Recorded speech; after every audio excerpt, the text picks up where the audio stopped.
Olá!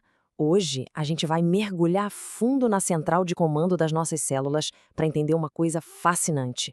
Como o nosso corpo sabe exatamente quando ligar e quando desligar os nossos genes.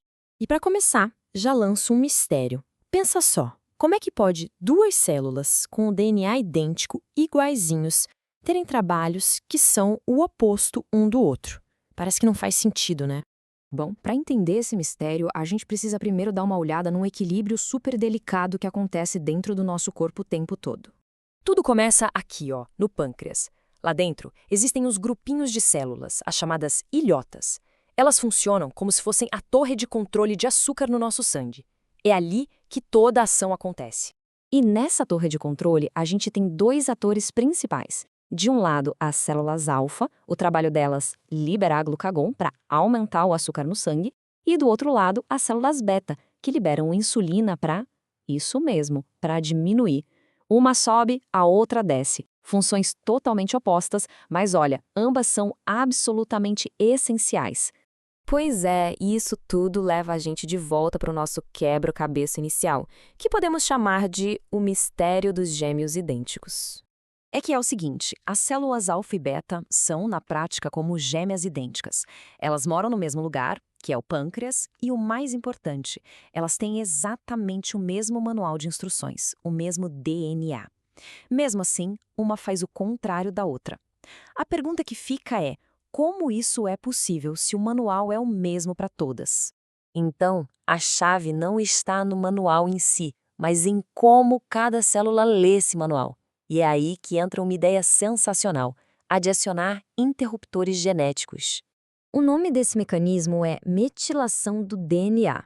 Imagina que cada gene tem um interruptor de luz. A metilação é como um post-it químico que a célula cola nesse interruptor dizendo você fica ligado ou você agora desliga. E o mais incrível é que isso acontece sem mudar uma letrinha sequer do nosso código genético. É um controle que acontece por cima do DNA e essa é a base da epigenética.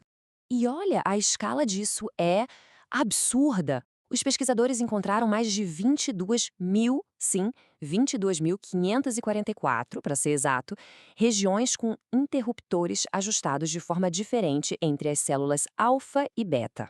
Não é uma coisinha ou outra, é um painel de controle gigantesco e super específico.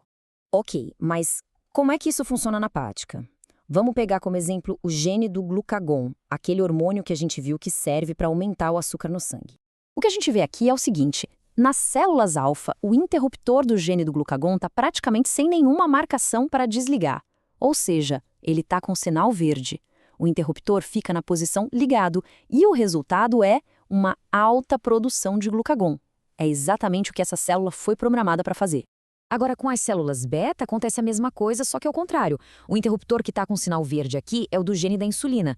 Pouca metilação, interruptor ligado, e voilá, alta produção de insulina. É o sistema espelhado, sabe? Cada célula sabe exatamente qual botão apertar para fazer o seu trabalho. Tá, a gente viu uma ligação clara aqui, né? Mas em ciência, só ver uma ligação não prova nada. Faltava o pulo do gato, sabe? O experimento que fosse a prova final. A pergunta de $1 milhão era: e se a gente conseguisse, de propósito, ir lá e virar um desses interruptores? Será que daria para mudar o que a célula faz? Se a resposta fosse sim, aí sim estaria provado que uma coisa causa a outra. E foi exatamente isso que os cientistas fizeram. A ideia é até bem direta. Primeiro passo, mirar no interruptor do gene da insulina, lá nas células beta. Segundo passo, usar uma ferramenta super precisa baseada em CRISPR para virar um interruptor para a posição desligado. Como? Adicionando aquelas marquinhas de metilação. E o terceiro e último passo, sentar e observar o que acontecia. E o resultado foi batata. Funcionou! Ao colocar as marquinhas de metilação no gene da insulina, os pesquisadores conseguiram desligar ele. E o que aconteceu? Tanto a atividade do gene quanto a produção de insulina na célula despencaram. Bingo! Era a prova que faltava. Isso tudo é fascinante, né? Mas por que isso importa na vida real? Bom, importa muito, principalmente quando esses interruptores começam a falhar.